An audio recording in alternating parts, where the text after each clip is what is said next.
What do you two? Welcome to Hip Hop with your boy Poppa Benji. We're back with another visual today. Y'all know these visuals get very critical. Without further ado, God is good and God bless every single one of y'all with the most positivity and prosperity in your aura. Make sure to hit the tone right to join that membership and subscribe on that YouTube, that Twitch, to join in on that Discord family. Grab some Zoss popcorn, whatever y'all need to rock out, and let's get it going, man. We got the world's deadliest company. Let's check it out. China, 1982. The economy is in shambles. After years of communist upheaval under Mao Zedong, most people live on less than $1 a day. Now a new leader is trying to modernize one of the country's most important industries. His government founds a company that becomes known as CNTC STMA. You've probably never heard of it, but their product kills up to 2.4 million people every year. A number that will likely... Government founds a company that becomes known as CNTC STMA. You've probably never heard of it, but their product kills up to 2.4 million people every year. 2.4 million? A number that will likely soar in the next few decades, unless something changes, which seems unlikely. There's far too much money at stake. Selling cigarettes. CNTC STMA is likely one of the most... See, China tobacco. I think all tobacco and cigarettes is killing people. ...profitable companies in the world. By far. You won't find it on any Fortune 500 list. Why is that? Where is all this profit flowing? This is the story of a broken system, a look into a core part of Chinese state economics, and at the devastating effects of a state-sponsored public health crisis. Damn, what the fuck they got inside they cigarettes, nigga? What the hell? And with journalists from The Examination, and is based on their phenomenal original reporting. You'll find links in the description. What that said for 2 decades, China tobacco has undermined a landmark anti-smoking treaty. Millions more deaths are predicted as a result. The Examination, and is based on their phenomenal original reporting. You'll find links in the description. You can become secondhand Durham, smoker? North Carolina, 1880. This is the American tobacco tycoon James B. Duke. He's just been informed that the automatic cigarette machine is finally ready. Cigarettes are pretty niche around this time. Tobacco is usually smoked with a pipe or just chewed. Crazy. Companies still have workers roll cigarettes by hand, at a rate of about 4 cigarettes per minute. But this long-awaited machine can roll 210 cigarettes per minute. It'll make James Duke cartoonishly rich, and it plays a big role in hooking millions on tobacco. Hell no. When Duke hears the good news, the first thing he says is, "Bring me the atlas." Duke's never been to China, and he'll never visit either. All he cares about is that it has 430 million people. At the time, it's the most populated country on Earth. That is where we're going to sell cigarettes, he says. He's told that Chinese people don't smoke cigarettes, but he isn't worried. They can learn. And he's right. His company, British American Tobacco, will become enormously successful in China. At the time, not many American businesses make money on Chinese soil, but British American cigarettes catch on like wildfire. Within a few short years, China is buying billions per year. Chinese tobacco companies can't keep up. British American Tobacco squeezes out more than 20 Chinese cigarette companies and goes on to dominate the market for 50 years. Then the communists take power in 1949. By then, China's love of tobacco runs deep. Smoking has become a big part of Chinese culture. Chairman Mao is a notorious chain smoker. He famously favors British American Tobacco's State Express 555s. He'll later switch to a domestic brand packaged in patriotic red, embossed with the gate of the Heavenly Palace. Mao's doctor once advised him... Yeah, I feel bad. I feel bad for the motherfuckers who are hooked on cigarettes and shit like that. Boy, oh boy. Boy, oh boy. I mean, backwoods and shit like that ain't no better, but cigarettes is more worse. ...to quit. You know? But he waved it off and said, smoking is also a form of deep breathing exercise. No. And during the Communist Revolution, Mao knows... You can do deep breathing exercises without smoking, motherfucker. Don't. He simply said that. He simply said that to fool the economy and whoever look up to him. Smoking is also a form of deep breathing exercise. That's fooling. And during the Communist Revolution, Mao knows just how to rally his troops. He promises them food, shelter, and cigarettes. A promise he'll fulfill. Tobacco first reached China in the 17th century. Qing dynasty emperors tried to ban the drug. They threatened to behead anyone caught smoking. But people kept puffing away anyway. So instead, Qing rulers tried to get a monopoly on tobacco, so that only they could use it for diplomatic purposes. Having failed at that, they eventually allowed the people to cultivate and smoke tobacco, and just taxed it. That brought in tons of money for the imperial court. I'm not gonna lie though. I'm saying cigarettes is bad and shit like that, but like in spiritual like spiritual like what is it, ancestor realm, like smoking tobacco and shit like that and burning tobacco and stuff, it brings prosperity. You know what I mean? Not smoking cigarettes and shit, but burning tobacco and like smoking it and blowing it into the air. Not saying that it's good, but spiritually it does bring prosperity. And created a livelihood for millions. In other words, China's been a nation of tobacco lovers. That shit, it do stink. That shit stink though, but it's for a long time. But smoking habits reach a whole new level after the Communist Revolution, when the new regime successfully nationalizes the tobacco industry. All foreign tobacco companies are banned. Mao places all the remaining private companies under government control. And his successor, Deng Xiaoping, also a chain smoker, consolidates those companies into one state-controlled monopoly. By 1996, 4 decades after the revolution, China is smoking 4 times as many cigarettes, a number that's been growing almost continuously ever since. Speaking of growing numbers, more and more people choose Udu to grow their business, over 15 million to be precise. But why? Yeah, I burn tobacco like with charcoal like I do with sage and shit like that. Traditionally, writing an invoice, managing your inventory, doing your accounting, selling on your website, that's 4 pieces of independent software, and none of it talks to each other.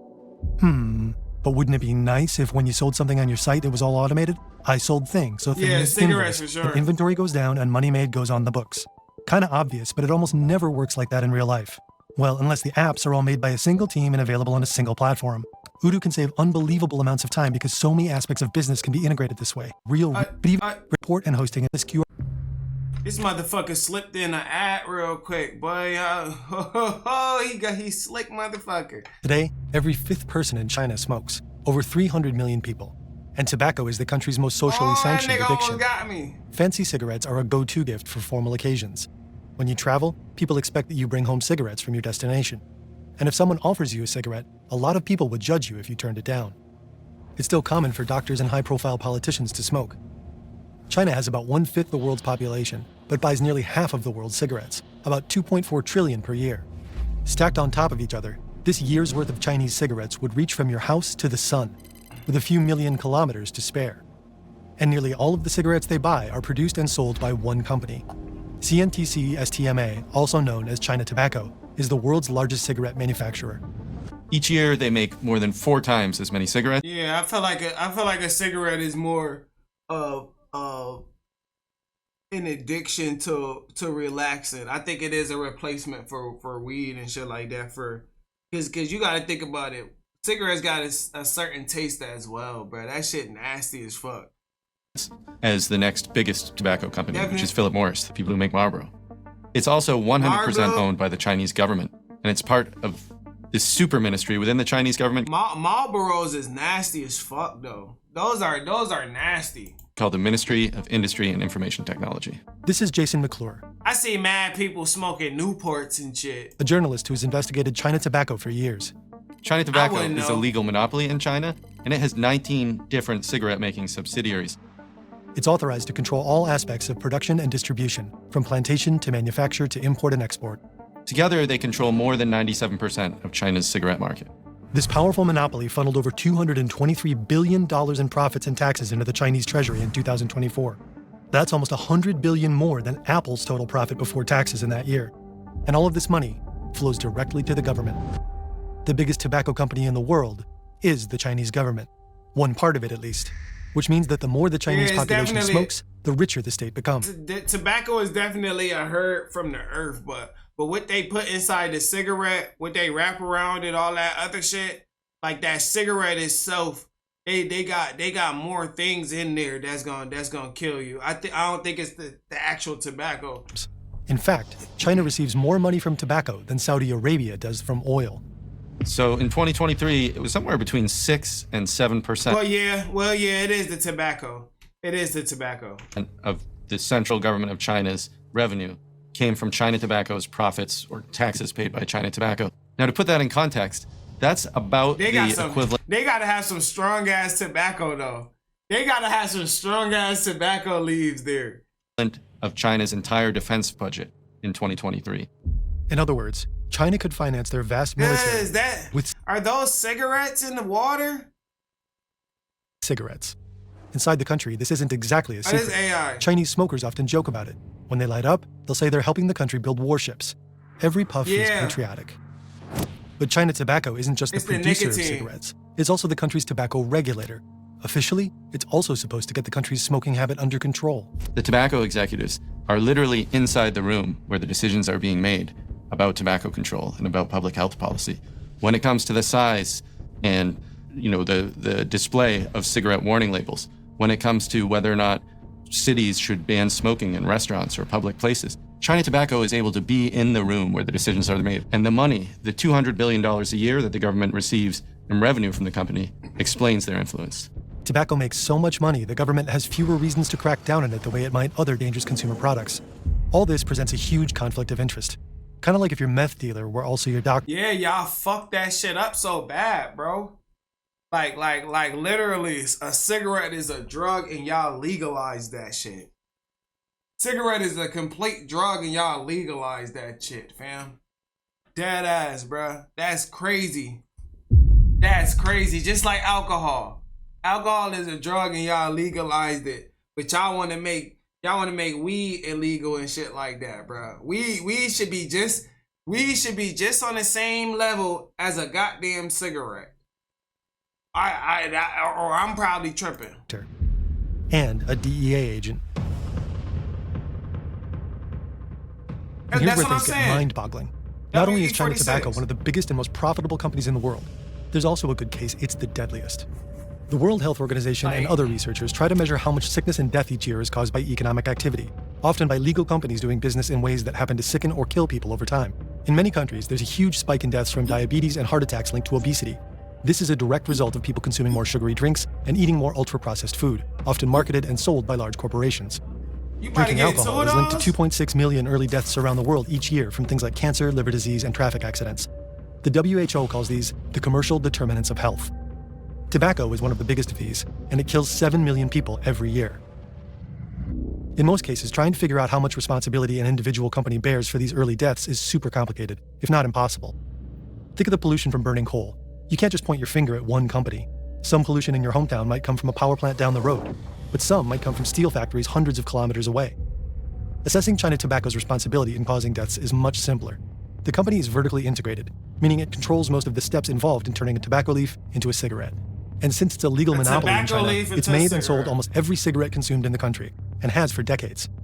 The WHO uses data from a study called The Global Burden of Disease to help estimate the causes of illness and death all over the world.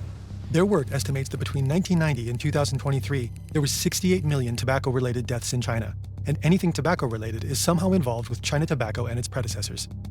Even the study's most conservative estimate, 59 million deaths, is so high that there's no way to conjure up another single fossil fuel, food, or alcohol company remotely responsible for that much death.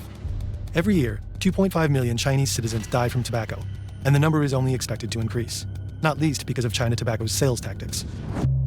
Nigga, no. Like other Stop. control measures that has been... Get the fuck out of here, bro. Why would y'all put some shit like that up here, my nigga?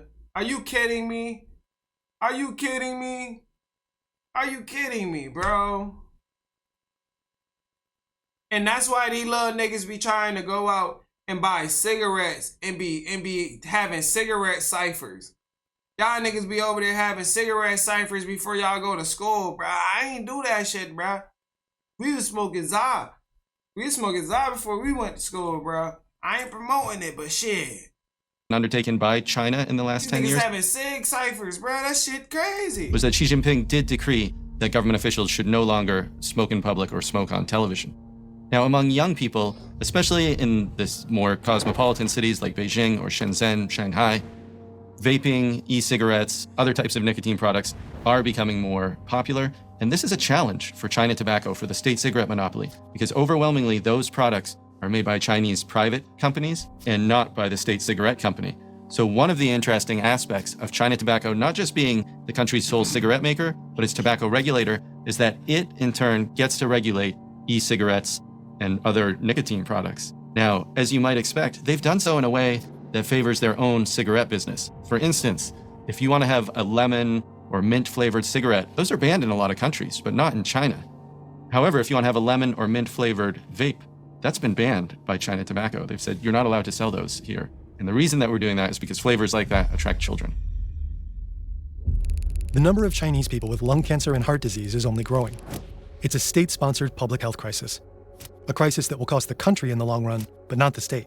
That's because China's basic health insurance plans only cover a fraction of the cost of treating diseases like lung cancer. The health costs of smoking will have wide ramifications on Chinese society and on the Chinese people, but they won't hit the government's purse in the same way that it has in the West. Good evening. Remember the date, the 20th of June, 1997. It was on this day that the attorneys general of more than 40 states said in Washington that they had finally beaten the tobacco industry into submission.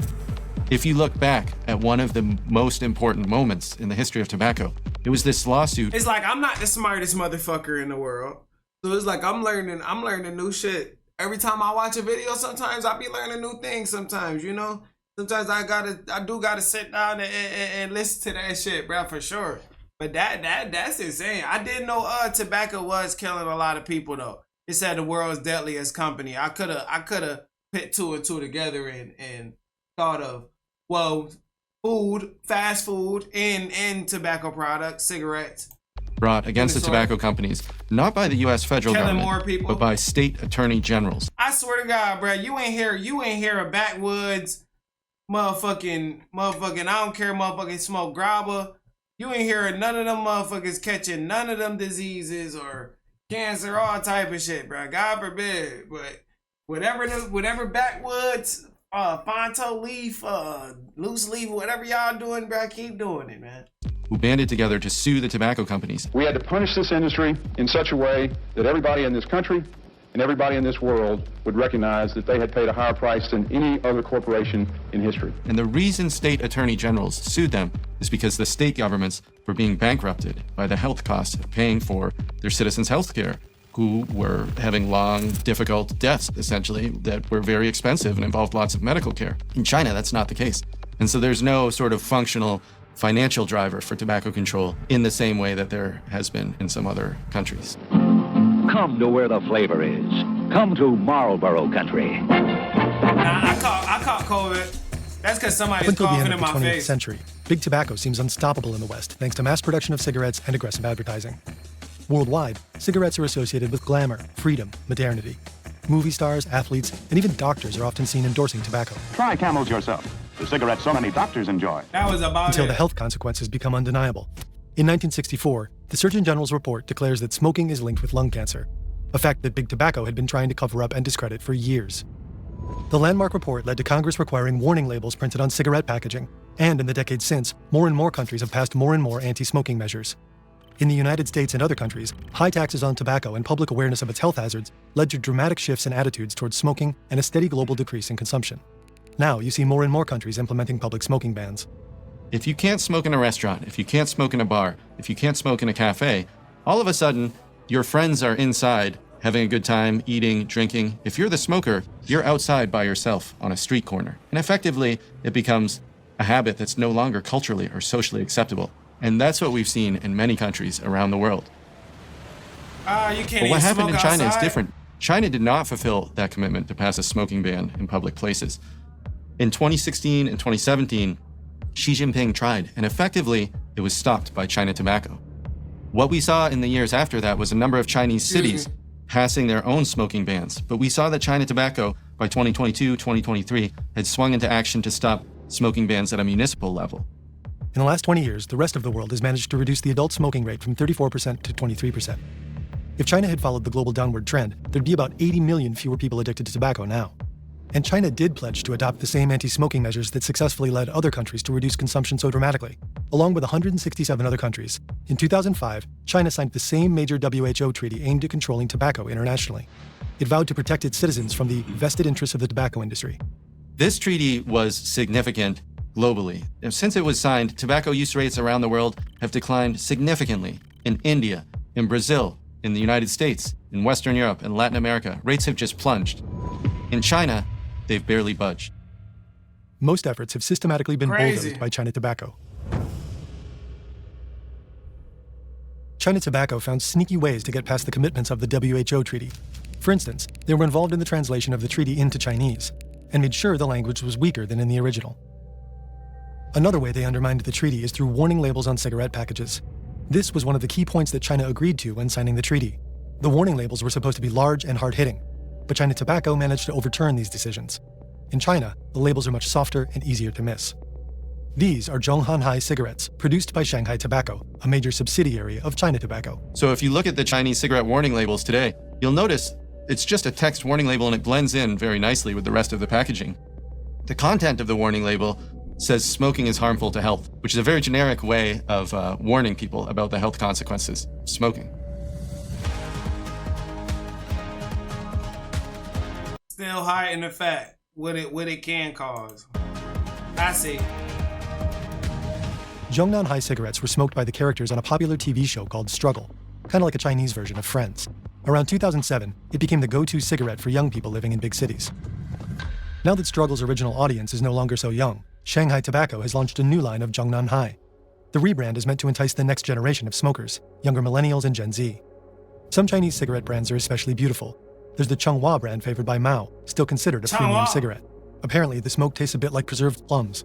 Other brands also use elegant packaging with patriotic imagery. China Super Slims look like Chinese porcelain. Shengmao China has the giant panda as a mascot. And Double Happiness is associated with Chinese weddings. All these brands are owned by China Tobacco.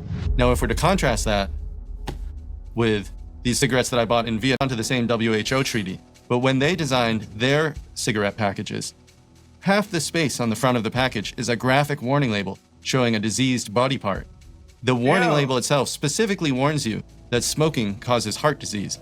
And we know from research that when you warn people about a specific health problem, they're much more likely to pay attention than if you just tell them something generic, like smoking is harmful to health. Some countries go even further. This is plain tobacco packaging, a tobacco control strategy implemented by more and more countries, including the UK, France, Canada, and Australia.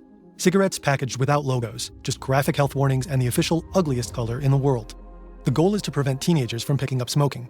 Young people are particularly susceptible to flashy, attractive tobacco packaging. Plenty of research suggests that plain tobacco packaging What the fuck, bro? Them shits look ugly as hell. helps prevent smoking. Australia credits the ugly packages with getting 100,000 smokers to quit within just 1 year. In contrast, China doesn't even require pictorial health warnings. Not only that, but Chinese cigarette packages often feature a deceptive marketing strategy, an advertising technique based on pseudoscience that other countries banned long ago. The packages will often display the precise tar content of a certain line of cigarettes.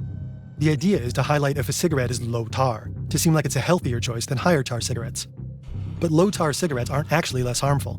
When Western tobacco companies pushed low tar, it's the tar. low tar cigarettes in the 20th century, lung cancer rates rose. Now, this is one of the most tar. interesting and deadly marketing frauds in all of human history. Latest U.S. government figures show Silver Thin's lowest in tar and nicotine of all 100 tested. The supposed benefits of low tar cigarettes have been debunked. But for those who don't know it's junk science, low tar branding sounds pretty good. Smokers concerned about their health but not quite ready to quit will often assume low tar cigarettes are a safer choice. Especially perhaps in China, where cigarettes are still allowed to be advertised with safe-sounding words like light, low, smooth, or mild, words that other countries have either banned or heavily regulated. In China, 20% of all cigarettes sold are low tar, and that number is on the rise. China Tobacco keeps finding ways to obstruct prohibitions on advertising, proposals to raise taxes, and other tobacco reforms. China Tobacco has used its might, its political power within the Chinese government to block a whole range of tobacco control and public health measures that researchers have known for years are effective at stopping smoking. But how does the company exercise so much power? This is a vast company with offices in every city and town of any significance all across the country. So literally, they have built-in lobbyists there. The head of China Tobacco is one of the 50 most important officials in the Chinese Communist Party. So the political power, the breadth and depth of the company's political power was used to effectively not just stop smoking bans on the national level, but even in little cities and towns around the country. You see this failure to regulate smoking play out on a cultural level. There's packs of cigarettes laying at the gym. There's a guy smoking in the elevator. The warning labels were written in English, which is as bizarre in China as it would be for the warning labels in Canada to be written in Chinese. 50-year-old Chinese man runs marathons smoking 42 cigarettes. Many Chinese people consider it a lost cause. Get the fuck out of town. Get the fuck out of town. What type of goal was that? 42 cigarettes, my nigga? Are you serious? To even try. This guy is smoking outside. This is against the law. This is China. Over the last 60 years, global smoking rates have mostly fallen. Taxes, warnings, and bans worked. And the 2005 WHO treaty is credited with being crucial in curbing big tobacco's power. Not in China. Y'all let them niggas get rich, boy. Them niggas done got rich off that shit. It's hard to shut something down when y'all got rich off it. No cap. So, can anything be done? Or are the health consequences unavoidable if a state is financially dependent on a deadly industry? State involvement in the tobacco industry doesn't necessarily mean that smoking rates will remain high or that tobacco control policies will be undermined. There are more than a dozen other countries around the world where the government still owns a major stake in a tobacco company. And there are plenty of countries where the tobacco industry is entirely in private hands that have smoking rates that are higher than China. That includes Indonesia, Turkey, and some others. So there's nothing inherently wrong with the government having a role in the tobacco industry. It's just that in China, the government hasn't managed the conflicts of interest that come with being in the tobacco business and also being in charge of public health as well as they could have. In other countries, in Thailand, for example, smoking rates have dropped dramatically over the last 20 years, even though the government is one of the largest cigarette makers there. So clearly there are ways that China's state ownership of a cigarette company could be accommodated, but China just hasn't done the work to implement this. And now, because the company is so large and so powerful and makes so much money, making those changes has become very, very difficult. And the company isn't done growing. China Tobacco would like to sell more cigarettes overseas, and its exports have been increasing. It has investments in tobacco companies or joint ventures in a number of other countries, primarily in Asia. China is investing more in Africa and other places. China Tobacco is looking to follow suit, to sell cigarettes in new places, develop markets, and also to buy tobacco leaf from other companies. So I think in the future, we'll see that it is becoming an increasingly global company. China Tobacco already exports their products to 125 countries on 5 continents. Damn, pushing nigga. its cigarettes onto other nations is part of 125 countries, my nigga. Goddamn. China's Belt and Road Initiative, their global infrastructure expansion. And it isn't always legal. In countries with no legal market for their cigarettes, China Tobacco operates through a convoluted network of subsidiaries. They hide behind shell companies and often work with smugglers to flood countries with their products. Shit. Still, the main market is domestic. Them niggas got that China power, Tobacco takes boy. great pains to gain favor with the... That's like whoever owned firearms. That's like whoever owned guns and shit like that. They make the most money probably. They probably the richest motherfuckers in the world. public by investing in social products, like sponsoring elementary schools in rural, low-income provinces. More than 100 tobacco schools are said to exist. Some are explicitly named after cigarette brands. It's like sending your kid to Lucky Strike Elementary. Some even have signs on the walls that say, "Genius is from hard work, tobacco helps you excel." Plenty of people in China are outraged by this and other predatory practices of the tobacco industry. But lately, it's become even harder to combat China Tobacco's influence. Starting around 2017, 2018, things started to change. And they didn't just change around tobacco control. China started to become a much more authoritarian place. Xi Jinping, as we know, ended the tradition of staying in power for only 2 terms. And a whole array of sort of civil society functions began to disappear in China. And civil society groups and advocacy groups that were once tolerated, all of a sudden were no longer tolerated. And interestingly, that even happened in tobacco control, an area that you would think is absolutely non-political. And so where previously you had lawyers taking China Tobacco to court, you had tobacco control groups being very outspoken in the press and in public forums about the company's harmful role in Chinese society, all of a sudden they're silenced. And that is a direct consequence. Tobacco perpetrator? He wasn't sentenced to 16 years, was he? Harmful role in Chinese society. That'd be crazy. All of a sudden they're silenced. And that is a direct consequence of the rising authoritarianism in China that's taken place over the last 7-8 years. Well, given all of that, do you see any realistic path for reducing smoking in China? China's government has become so centralized that the one person who could have a significant impact on China's smoking rates right now is only Xi Jinping. However, I think over the course of time, in the years and decades to come, as China opens up more to the world, as its population becomes more educated, and as habits change, I think fewer and fewer young people will be smokers in the future. And so I think there is some reason for optimism that 20 years from now, 30 years from now, smoking will be much less of an issue in China. The problem is that in the short to medium term, the outlook doesn't look very bright, and there aren't effectively civil society organizations or other checks on the power of this company within China. Well, China's Tobacco is the world's deadliest company. What do you know? We learned something new. China's Tobacco is the world's deadliest company, and I don't see what's competing with that. I don't see what's competing with that channel. I mean, with that title. Dead ass. W video, man. We learned a lot. We heard a lot. Big W's, that's a fact.